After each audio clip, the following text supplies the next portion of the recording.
Now, he's putting us now on the horns of a dilemma. He says, give not that which is holy unto the dogs, neither cast ye your pearls before swine, lest they trample them under their feet and turn again and rend you. Now, you've got to determine who the dogs are, haven't you? This is not a four-legged dog he's talking about. And you have to determine who the pigs are, the swine. And you're not to cast pearls before swine, or give that which is holy to dogs. Therefore, there is a judgment that you and I need to make. There are certain places that not be worthwhile to say a word. I remember a friend of mine was in the Tennessee legislature. He was a heavy drinker, and he got marvelously, wonderfully converted.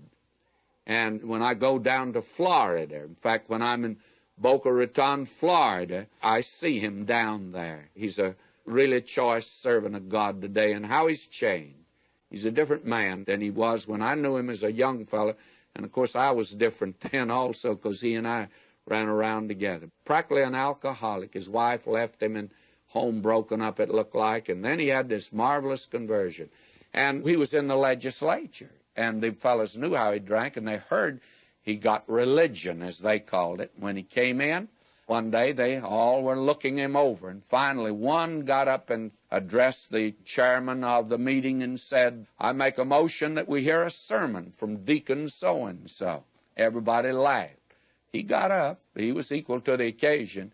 He said, I'm sorry, I don't have anything to say. He said, my Lord told me not to cast my pearls before swine. And he sat down. They never asked him anymore, and they never ridiculed him anymore. There's certain ones won't do you any good to speak to them. You're wasting your time. Police Inspector Jensen in the city of New York told me about certain apartments filled with nothing in the world but homosexuals. He says, we arrest them and take them down. They know I'm a Christian. He says, they say to me, preach us a sermon. He said, I'd never cast my pearls before swine.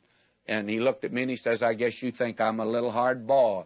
But he says, I was a flatfoot here 35 years ago, and I know these folk. I've worked with them for years. May I say to you, there are swine and there are dogs today. Now, what are you going to do? One side you're not to judge, on the other side you are to judge. Well, he tells us what we're to do. Ask, and it shall be given you. Seek, and ye shall find. Knock, and it shall be opened unto you. For every one that asketh receiveth, and he that seeketh findeth, and to him that knocketh it shall be opened. Now, very candidly, ask, seek, and knock refers definitely to this. Now, you may be able to use it in other relations, and I'm sure you can, but this is what it has reference to. Now, you've met a person. How are you to treat that person? Are you to judge them harshly? Or is this a swine or a dog? Now, when I start out from home in the car of a morning, and I always ask the Lord, I tell him I'm going to meet some new people today, and I want him to tell me how I'm to act. There are some people that will need my help, and I can help them, and I want to be able to put my arm around them and help them. But there's some other people that I meet, I better be careful. They'll put a knife in my back. And I've been taken in. Oh, you'd be surprised how many times I've been taken in by those that I ought not to be taken in by. I could tell you many instances. I don't have time today of how I've been taken in. Isn't it interesting that Peter in the early church, he knew Ananias and Sapphira were lying? I can never tell when a fellow's lying. We don't have that spiritual discernment today that they had in the early church. I think it's a gift today. I think some people have it.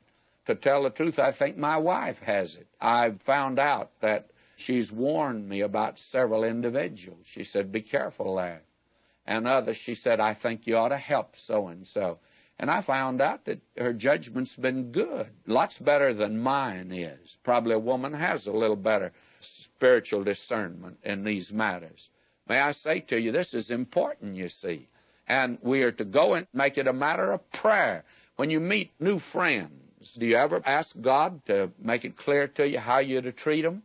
Well, I found out it's a good idea to do that.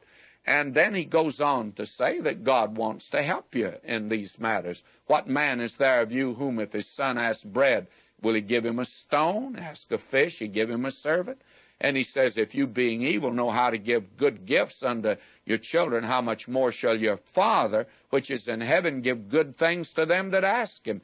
Now the golden rule comes in right here. Therefore, and that's the most important word here. Therefore, all things whatsoever ye would that men should do to you, do you even so to them, for this is the law and the prophet. All right, you meet somebody. How are you going to treat them?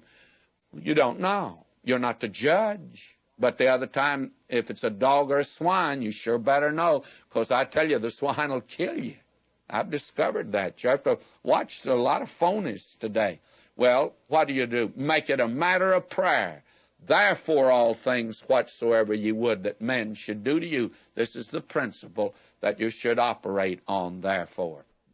But may I say, all of this comes together in one package. Don't lift the golden rule out and say, I live by it. Let's understand what the